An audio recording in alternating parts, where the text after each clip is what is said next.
Primarily with COVID, there was like an influx of funds and then really dwindled enrollments. And so community colleges were investing a lot more in marketing, looking at marketing as maybe just like a flyer or a digital advertising campaign, but really wanting it to make an impact on their enrollment. But they weren't necessarily having the internal work on their brand. So they would put a lot of money into marketing. The campaign wouldn't get maybe the ROI that they were hoping, or it wouldn't get the traction they were really looking for.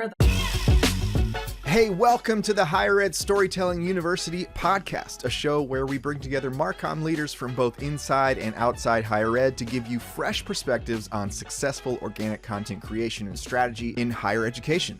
My name is John Azzoni. I'm the founder at Unveiled, a video production company working specifically with colleges on their storytelling and commercial video content. You can learn more about our work at unveiled.tv. That's UNVEILD. And if creating content that resonates emotionally with your audience is a priority for you, then you need to be subscribed to the Higher Ed Storytellers Digest. It's my weekly newsletter where we cover a lot of ground about content creation and strategy in higher ed. So sign up for that for free at unveiled.tv/newsletter. All right, let's get on with the show.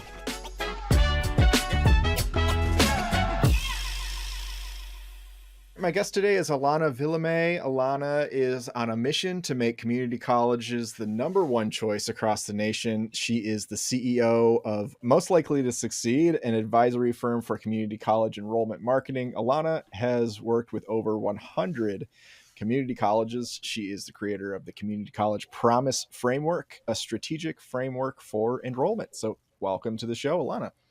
Thanks so much for having me. Nice to be here, John. Absolutely. So you've worked with over 100 community colleges. That's a lot. It is a lot.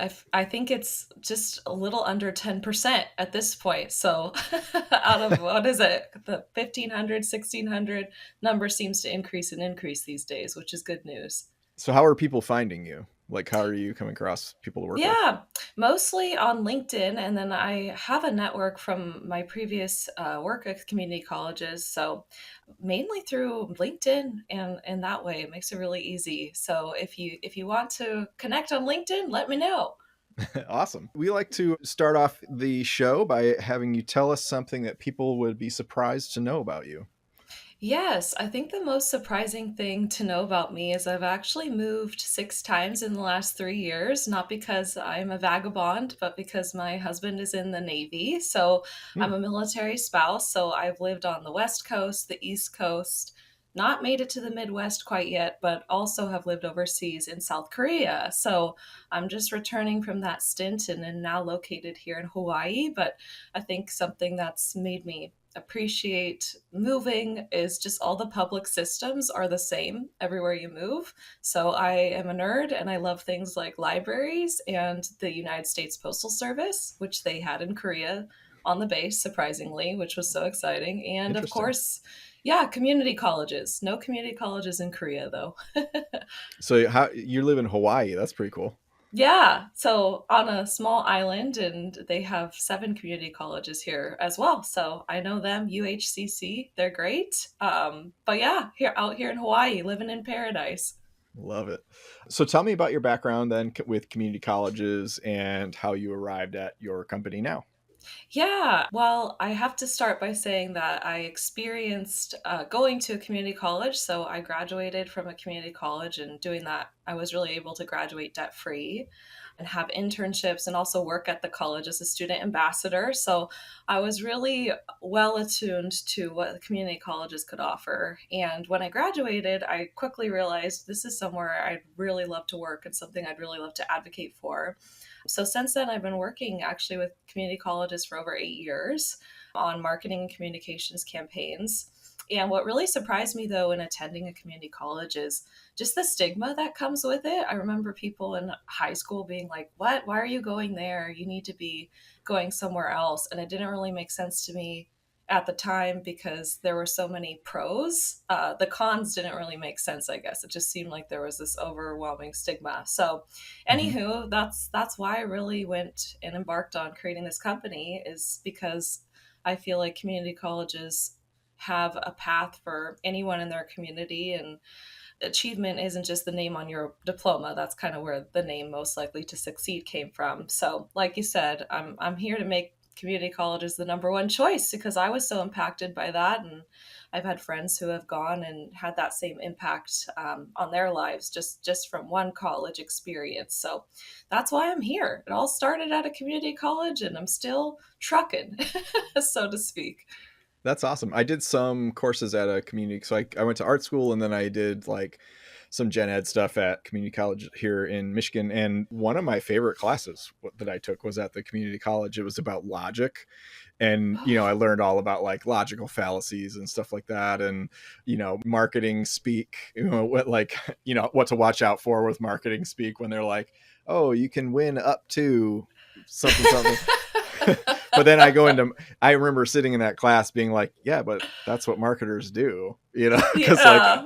and then my teacher was like, you must be going into marketing. So I like always had this marketing mindset of like, yeah, I can see both sides, like from a consumer, but also like you got to sort of sell it. Yeah, you have to have something exciting for people to see. That's really funny. He pinpointed you. You must be a marketer. You Yeah. don't belong here. Yeah. Cool. Well, so tell me about some key differences you see between marketing and enrollment challenges with like community colleges compared to a typical 4-year university. Sure, there's a couple, and this is kind of why I created that promise framework you so nicely introduced for me. So thank you for the lob. I appreciate it.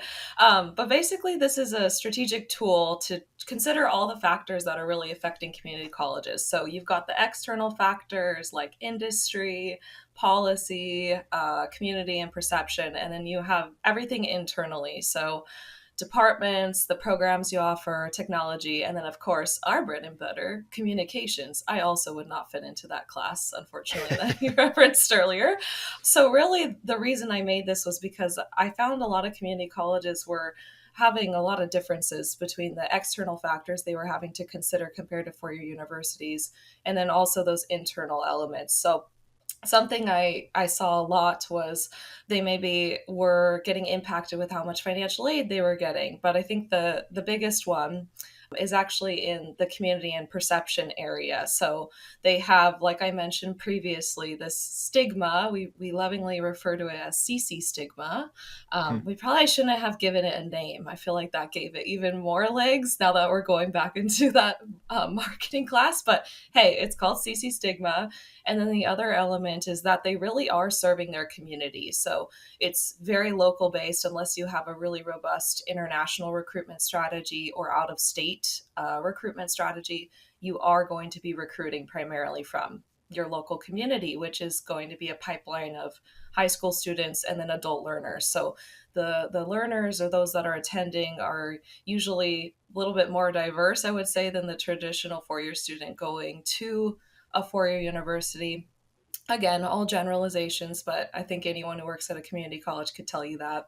But they have different challenges, right? They maybe have kids at home, or they're trying to work and go to school. They're providing for a family and going to school, or they're maybe looking for something a little bit more short term, going into more of a career focused or outcomes focused in terms of trades program. So they're really catering to the local community, and that's probably the biggest difference in marketing and enrollment is they have to have a really good reputation in that community and then be able to serve that community, which if you think about, like I said, all those public systems before, that can be hard to do. It's hard to manage and meet the needs of such a diverse group from retirement age to those that are in high school even. So they have a big challenge set before them.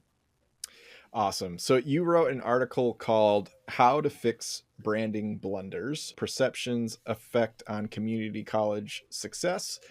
So what was the overall that's how I found you, because I saw this article pop up in my feed. I don't know if we were friends already on LinkedIn, but I saw it and I was like, oh, this is really interesting. Let's get Alana on the show here.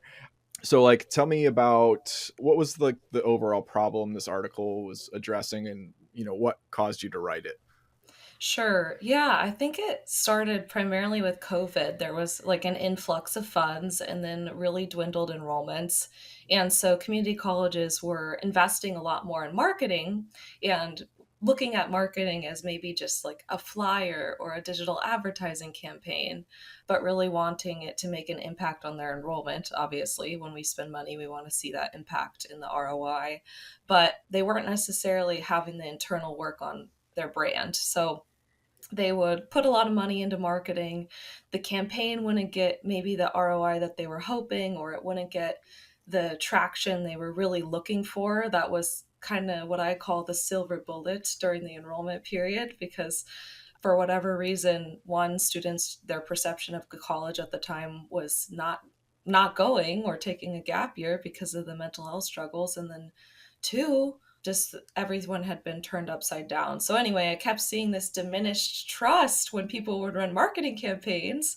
And then sometimes that would even lead to the conclusion that, hey, we're just not even going to put more budget into our marketing campaign, or we're going to cut our marketing campaign's budget.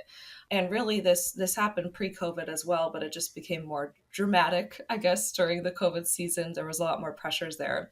But in many cases, they understood like maybe the college needed to change a little bit, but it was hard to pinpoint and bring others along in that process to really hone in on where people in their community were and where that perception was. So it just, for me, highlighted a really common problem that people were really relying heavily on having a really great tagline or pictures or video without really looking at the critical core of perception and how the college is experienced or their reputation, and underestimating that element significantly, and to their detriment. Unfortunately, my poor marketers, I'm like, I don't want anyone to be losing budget out here. So that's really why I wrote this, is just to pinpoint, hey, if we have misalignments in terms of perception, you're going to waste resources, and it's going to impact enrollment negatively, or not have as much of an impact in enrollment as what you would like to see. And there's like what I liked about it was this brand pyramid visual. So we'll obviously link to the article in the show notes, but for people who are just listening, can you paint a picture of what the brand pyramid is and how people should be thinking about it? Sure. You're making my job really hard, John. No, I'm just kidding. I'm just kidding. I'm happy to walk through it. So it's a pyramid. The bottom is bigger, the top is small, but basically working from the bottom up. I was trying to think of that. I'm like, okay, why did I make it a pyramid again? Oh, this is why. Because we have expression at the very top. All the things we think about as marketers, and the components that make that up are the voice and messaging, image, and then identity. So things like the college logo, the college name, the word mark, the tagline, and then the tone and communication of the brand. So that's where us as marketers like to live. That's our bread and butter. And then in the middle of the pyramid, you've got your perception. And what creates perception is really the experience students have with the brand, their reputation, so the public opinion and trust in the brand. So, what does your community think of you? And then your differentiation. What makes the college unique and distinct from your competitors? And what unique value propositions do you have as a college? And then at the very bottom, which is actually my favorite part, surprisingly, of the whole thing, is the values and missions. So this is, in your strategic plan, it's what your community college stands for, it's what your mission is, your guiding principles. And really, you should be able to draw from the bottom of the brand pyramid all the way up a line to say, okay, our mission and values are portrayed in our perception, that are then portrayed in our expression. And so Mhm. really that's how I thought of coming up with that concept and visualizing it, is okay, we have to remember the foundation of that values and mission is the most important, hence why it's the biggest. Perception, the next biggest, largest, I think I'll just stick with largest, and then expression at the very tippy top. It's not going to have as much of an impact as those other two sections. Yeah, and I've been through a couple rebranding experiences at a previous production company that I worked with, and one of the main things that I noticed was our biggest need going into talking with a branding agency was the values and mission and differentiation, that stuff at the bottom, and needing help working through that. And then the branding agency was like, okay, like we'll kind of talk a little bit about that, but like let's talk about fonts and like colors and stuff like that. And like And we were always like, whoa, like help us like kind of, build a foundation here of like who, because it's tough going from any organization that's kind of all things to all people to then trying to figure out like, okay, what is really at the core of what we do, what we love doing, what we're good at, who we're best cut out to work with. But yeah, putting the cart before the horse really I'm sort of, it's like, I can't even like, they're like, send these logos. And I'm like, I can't even begin to process this right now. Cause like, I'm just not there yet. Yes, we need the themes first, you guys. Then we can move to the logo. Yeah, that seems to be the case. And I'm assuming they were designers. This is like the assumptive part of me, which we know Yeah. what people are when they assume. So you can call me out. But anyway, yeah, I've assumed they're the designers and they're just excited to get started. But you really need to make sure it's all working together from the bottom up. Otherwise you're going to have something honestly that's going to topple over on you, or you're going to run a campaign for a year and then realize, ooh, that didn't work out the way that we wanted, or we don't have as much flexibility. So yeah, I have the same experience, which is exactly why I thought let's just visualize this and see what we can do with it. Cool. When you think videographer, you probably think of one person with a camera that will come film some stuff for YouTube for you. When you think commercial, you probably think like this separate big undertaking that involves an ad agency and all this stuff. But at Unveiled, guess what? We do both. You want to do some nimble documentary style storytelling? We got you. You want to create a polished, like really slick 30-second commercial to stream on Hulu with professional actors and set design and a director that yells action, and there's like a whole table that's just filled with like free bagels and snacks and coffee all day long. Guess what? We got you there too. And it would not be our first rodeo. We've done some rodeos. We can get this done for you anywhere in the US without the travel costs that would come along with flying a 20-person crew out. So don't feel like you have to be limited by your location with who you hire for a project like this. So head over to unveiled.tv/commercials to see some of our commercial work, as well as behind the scenes content. And you can book a call with me to chat further right there on our website. All right, back to the show. So, and then I like this quote from your article, and I'd love for you to expand on it. It says, marketers often spin their wheels trying to create a brand awareness strategy and message that attracts students, but when they underestimate perception as the source of their strategy, it's like trying to build a pyramid without the center. Walk us through that. Yeah, so I actually have a story about not even me. It's about my best friend. She went on her honeymoon like 2 or 3 years ago, and she went to Sri Lanka. And there's a hike there called World's End. And she has low blood sugar. The hike is called World's End. So I think you could estimate how difficult this hike was. It's like steep. You're hiking for at least 5 to 6 hours. And they had promised lunch at the top of like a chicken sandwich. So she gets to the top. She's totally gassed, and she's just like, "Oh my gosh, I have low blood sugar. This chicken sandwich will surely revive me." Takes a bite of the sandwich, and it's just 2 pieces of bread with minced onions in it. Oh, So it was it was not a what? yes. Yes. Um, anyway, it always cracks me up because I too know the joy of when you've done something hard and you're like, yes, my snack is awaiting me. So I can only imagine like your reaction, the disappointment and like frustration. And then you still have to hike down. It was just a bad time. So the real thing I wanted to use was this minced onion sandwich, but it got cut. So we went with the brand pyramid. So the whole idea here is that you don't want to be promising people a chicken sandwich and then you're going to give them 2 slices of bread with minced onion. It's not a sandwich. Anyway, I cracked myself up with that. But the minced onion or the chicken is the perception. So it's basically saying like, okay, they made this big promise of what they were going to get, and then it really didn't live up to that expectation. And what's on the inside is really what matters when it came to the sandwich, because minced onion is not a core sandwich element, No. So I think we could all get behind that. Unless someone likes minced onion sandwiches, then they're gonna have to tell me. something I just don't know.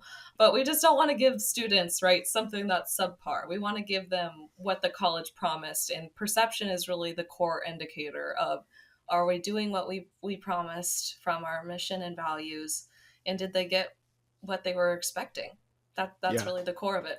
And how are you helping realize your clients like level of perception? Like, are you kind of following that through? You know, if you work with them on the front end, like with messaging and the vision and mission and stuff like that, are you then doing surveys, or like how are you coming to find out if you were or weren't successful, or the college was or wasn't successful? Yeah, that's a great question. So we conduct a perception survey, and really what it looks at is faculty and staff, your current students, and then the community, and asks very similar questions of those three groups. And at the end, you have a comparison, or are able to draw a comparison of, okay, this is where there is one line, is how I like to, or one thread that we can pull all the way through, that is a strength between faculty, staff, students, and the community. And I think most of the time colleges can really do this kind of thing themselves too. Like if they were doing students and then faculty and staff, the hard part is getting those community members to really respond and having a good sample size. That's the difficult part. Anywho, it's been really interesting doing that with colleges, because sometimes what they've set forth in their strategic plan, even, which, or their strategic enrollment management plan, doesn't match up with what their faculty, staff, students, and then their community are saying. And it's a way to put on bumpers, like in bowling, to, okay, I know we all think this maybe internally at the college, but here's what our students and our community is telling us. Hmm. So maybe that means we have to make changes, or we really need to be looking at this differently. So that's the core instrument that makes it really easy, and you don't need to do it very often, because the perception doesn't change as quickly as we'd maybe like to think, which is to our benefit, also to our detriment. So you probably only need to do it every 2 to 3 years to really get a good understanding of, okay, well, did things change, from these items that we implemented? What does this look like now? So that's the easiest way.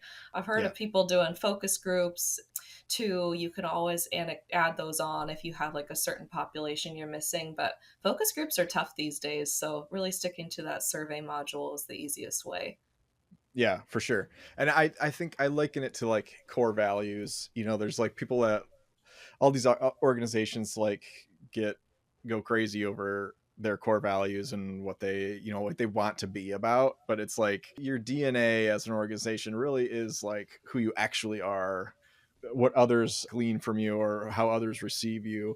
It just drives me nuts when I see everybody like I want to say like probably like 8 out of 10 I feel like organizations, more not, less so in higher education, but if you're looking at like for profit, nonprofit, Hmm. integrity is one of their number one things. And I just feel like we don't even really understand what that means, you know, because it's like, how is that lived out? You know, Yeah. how are you in every decision you're making upholding yourself with integrity? Because like everyone isn't integrous. What's the word? I don't know. They don't have integrity. They don't, Yeah, or like, yeah, that they, and the standard of integrity is different everywhere, right? Like how someone else might interpret integrity is going to be a little bit different than someone else, because it's typically character based. So you're trying to assign like a character, I would argue, to your brand. It makes it really difficult. And I find that with community colleges, like they have a crazy huge mission. If you look at just general community college missions, they should aim for, like, reach for the stars, it shoot for the moon, so to speak. But it is difficult if you're really relying on the aspirational element and not the operational element of right. how does this actually get done, and bringing it back to, okay, we know we want this to happen, what does it actually look like in the day to day? And that's usually the gap, right, that I see in trends with community colleges. And it can look a couple different ways, but yeah, drives me nuts too. I'm like, what does that mean? But Yeah. I'm an operational person, so I'm more of in the weeds of how are we going to get this done? What does that look like? So Maybe you are that way too. Are you that way, John? I would assume Uh, so. I find myself asking, what does that mean often? So maybe, yeah. I think about it more like from a messaging standpoint of like, because I think people just use big words, or they use words that just like everyone says. Like it just Yeah. I can't even think of an example right now, but I find myself asking like, okay, I know everyone says that, but like, what does that actually mean? What does How it is that? look like? Yeah. Yeah. Yes. 100%. We're in the same boat. I'm like, show me the receipts. Show me the proof. I want to Proof see it. timelines. Yes. uh you're never alone if you make a reality TV reference in this on this podcast, because Oh no. Okay, that's for our offline yeah, conversation then. my wife and I have been watching the Secret Lives of Mormon Wives. Oh It's like no, I very haven't. dramatic. All right, I haven't gotten there, but I will confess I've been really into Real Housewives of Beverly Hills. I have it's my first Real Housewives that I've gotten into, and I love it. I had a dream last night that I met Lisa Vanderpump, and anyone who knows Real Housewives of Beverly Hills, she is a personality, so it was a great dream. She has too many horses. It was a great time. Anyway, you went there, John. We're Yeah. rambling now. Oh Editor yeah. will cut it out. We've talked about Love Is Blind on this show. I love it. So, but you unpack 3 branding blunders in your article. So I want you to just kind of walk us through, expounding on each of them. So let's start with the first one was brand dilution. So what does that mean? How do you advise people? Yeah, so this is really speaking to what you were just talking about, which is okay, are we actually living out the brand, or what are the strengths we can pull from? So, brand illusion, I call this the vanilla brand, and there's nothing inherently wrong with it, right? Like, everyone likes vanilla ice cream, Hmm. everyone likes it, but at the same time, it's just vanilla. Like, Hmm. it's vanilla. So basically, I think sometimes because community colleges have such a robust mission, they have so many people they're serving, lots of stakeholders that they have to try to please. They can try to be everything to everyone, and that's what gets you into a place where you don't really have key differentiators from your competitors, or new students are going to be kind of confused, like, do you stand for this but you also stand for this? I don't get it. Like, it's not clear what the value is that they're necessarily getting. So I kind of talk about a couple examples in the article, but that's really the point. It reminds me of when you'd have paint growing up and then you'd have to add water to it. It's like the color is just not going to be as vibrant. It's just vanilla. That's brand dilution. Yeah, absolutely. I told you I was before we started recording. I went to New Hmm. York this past week, and we went to the ice cream museum, and they have you pick a ice cream name. And I don't know, I couldn't think of one. I mine ended up being Vanilla Ice. Hey, but it works. It At works. least it's a spin. At least it's a Yeah, spin. You could have just gone with vanilla or yeah, chocolate, you know? yeah. I like it. So when you have a school that you come into contact with, that you start working with, like, where do you look for the areas that are less vanilla that they can kind of lean into? Yeah, it's really so usually these schools, they typically have a good experience. They typically have a good reputation. So you're really looking at the differentiation. It's things like, okay, within your programs, are students making more money? When they graduate, do you have a direct employer pipeline? And one I talk about in the article is Coastline College.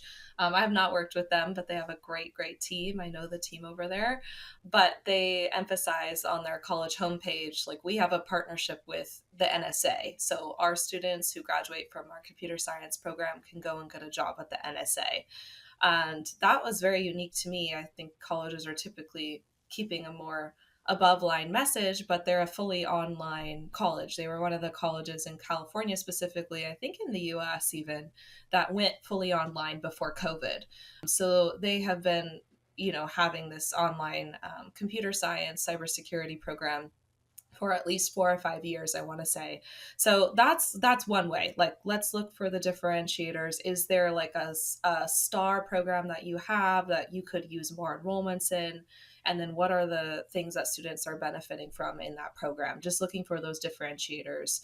And then classic ones like, if there's a neighbor, if your competitors are in your backyard, so to speak, or not in your backyard, using that to your advantage, like location wise, and just really bringing it back to what the benefits are in regards to the student. So that's where we look typically, is what kind of differentiators can we pull, because they don't have as much of a problem with the experience and the reputation as others, if you're kind of experiencing this.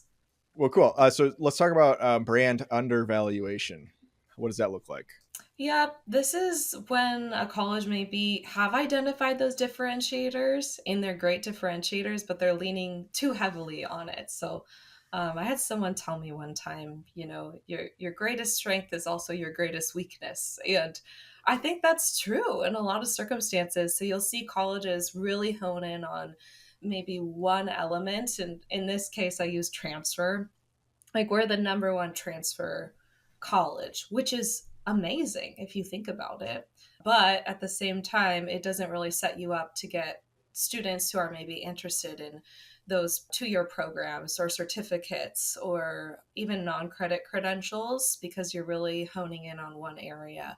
So this just really affects the brand message in terms of what strength you're differentiating. You want to have a couple that you can lean on, and so that's brand undervaluation. Like, maybe they haven't adapted to the market needs. They're still kind of relying on an old crutch, is how I like to think about it, or their messages haven't really adapted with what the college's full range of offerings could be, or they're just relying on a singular metric to be like, this is the coolest thing ever. And a lot of times it does work. It just doesn't help if you're trying to expand and grow your enrollment, because you have to, again, be liked by other audiences that maybe aren't looking to transfer or looking to do something a little bit different than what you're honing in on. Yeah. And Yeah. lastly is brand exaggeration. Yeah, this is your class you were talking about. So this is false advertising. This is the sandwich. This is saying you're gonna get a chicken sandwich and then you get minced onion. So it's like saying, oh, we have this, or we offer this much money, and then the student gets in there and then they realize, oh, this was not the experience that was promised to me in the advertising, or this was not something that was really told to me at any point in the conversion process. So they come in and they kind of have a sour taste in their mouth about, one, being, I would say, lied to, or, given false information and acting on that information. And now they're in a decision that they didn't realize was going to be a certain way. So this is why capturing the strengths and really being authentic to that brand is so important. But this is the minced onion sandwich for me. Yeah. Yeah. I have been on a big onion kick lately, though. I will say, I don't know that I would just go full raw onion between two pieces of bread, but I'll get the recipe for you, John. yeah. Maybe it was in some ghee or butter. I don't know, but it was just straight onion. So I'll Uh, let you know. I'll let you know. but yeah, brand exaggeration. There's one college I can think of. I won't say who they are, but I just see their stuff pop up in my feed, and they're like, "We're the best so and so school in the world. Come study at the best such and such school in the world." And so I'm like, okay. So like one day I was like, I'm gonna look up their rankings. They weren't even in the top 100. They didn't even make the list. Oh my So it's like gosh. you can't go around saying you're the best. What you really mean is, this school is my favorite because I work here. You know, Right. you know. Yes. It's the best because we believe it. And that's all fine and dandy. I think you can also pinpoint that from reviews, right? Like, most interesting thing to me recently that Amazon has done is, if you go to buy something, I am totally influenced by influencers, by the way. I am like, all right, Mhm. link, link, link, click, click, click, like, see things. Anyway, they're all to Amazon, right? And it will tell you now, like, this is a frequently returned item. Have you Oh, I seen haven't that? seen that. And it's so discrediting to the item, because before you would totally order it, but I'm like, oh, clearly other people were brought into, it's false advertising. Like, it's so great, but it's frequently returned. So is it Yeah. really that great? So that's just an example of how people are becoming more privy, and Amazon being, right, the playbook of being customer centric, it's like, okay, if a lot of people are saying I would return this item, they're really advocating for the customer in that scenario, like giving them the information up front before the purchase, even though they are also trying to get a sale or promote that. So yeah, I'm with you. I'm like, okay, I don't think the false advertising is the way anymore. Things are really shifting in terms of what people like or what they don't. And they're pretty informed consumers at this point. So yeah. Yeah, people are pretty savvy. I think, especially, I was talking to someone this morning just that's done a lot of Gen Z research, and she was saying that you can't BS Gen Z as much as you think you can. Like, they're gonna know when you're BSing them. They can go search on Reddit, and it just doesn't takes 2 seconds to find the thread that Yes. where people are giving you the real scoop. Yes, and that I just listened to something the other day that was talking about Nebraska State's slogan that I thought was so genius. It was, it's not for everyone. That was their Yeah, statewide campaign, Nebraska. And it's like, yeah, people who love Nebraska are like, I love it. But yeah, that's also true. It's not for everyone. And I, no, I it feel really like is that, not. that honesty, though, is what Gen Z and Gen Alpha, too, are looking for. They're like, yeah, I want someone to be honest with me and not over promising this big, grandiose thing that then I'm going to be disappointed in, because they consume so much and they're aware of that. So, exactly to your point, like, it's not for everyone is maybe a better way to go than we are the best number one in the world. Yeah. So- Yeah, because that's, again, it's like, what does that even mean? Like, how it's like saying integrity. It's like, how are you measuring that? Like, whose list is this on? Like, who listed the best colleges in the world? And like, based on what? I Based on I like, don't know. are I we talking don't know. based on like careers after graduation? Are we talking about like, did you do surveys or something? It's just like, there's no data. It's data for Yes, that. It's just like, you just decided that that was your favorite college. So, 100%.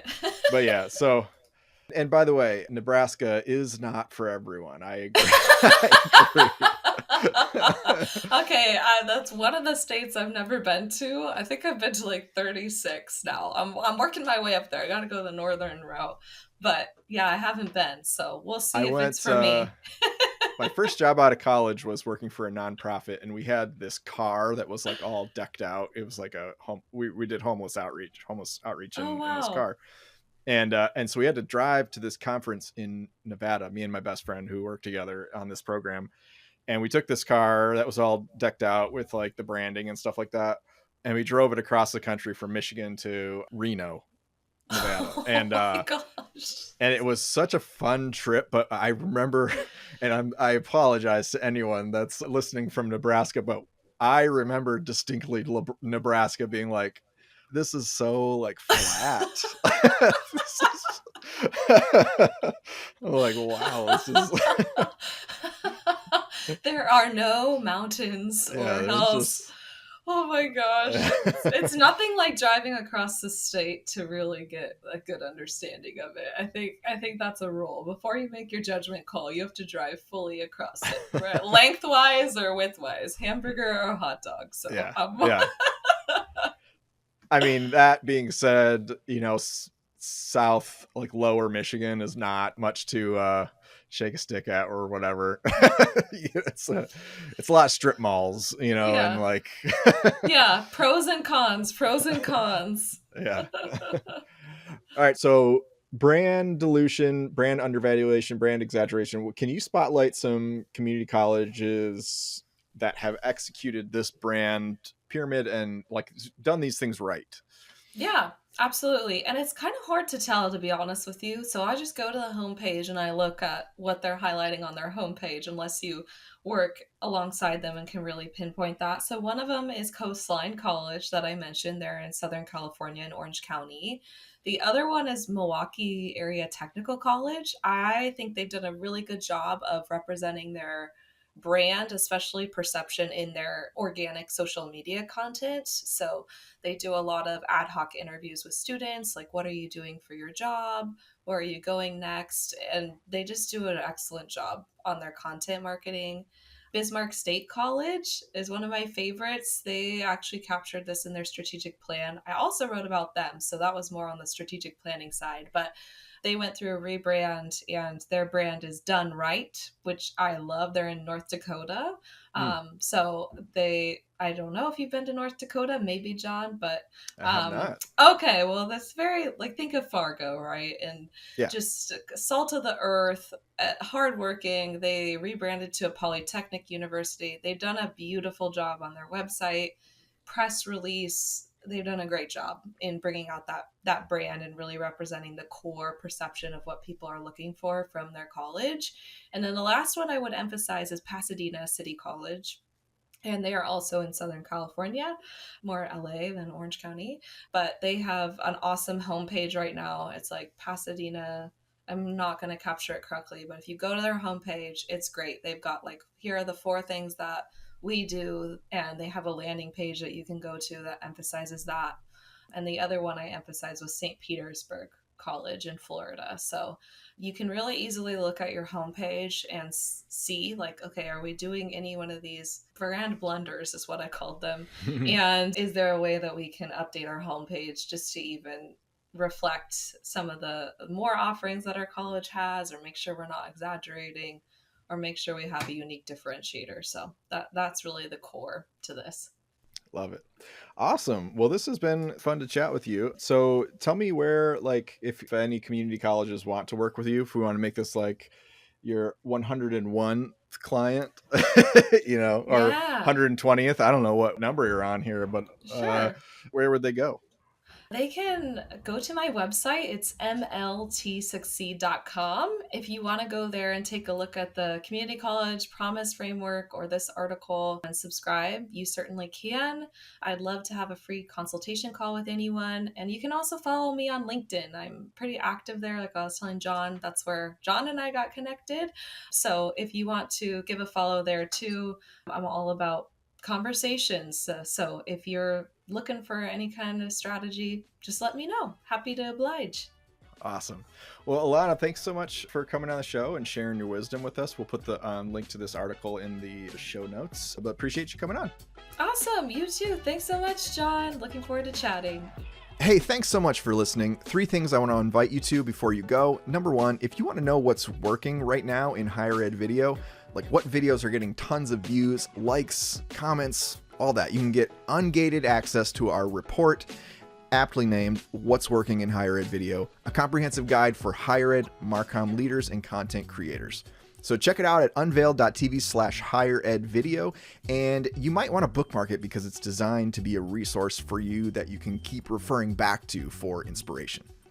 Number 2, reminder to sign up for my free newsletter all about content creation and strategy at unveiled.tv/newsletter. And number 3, follow me on LinkedIn. If you're searching for me, my name is John Azzoni. It's spelled Johnazoni. I'm on there all day, every day, for better or for worse, posting regular content and engaging with folks like you. So I'd love to connect with you on there. And with that, we'll catch you on the next episode of the Higher Ed Storytelling University podcast. And as always, I am cheering you on. Okay, bye.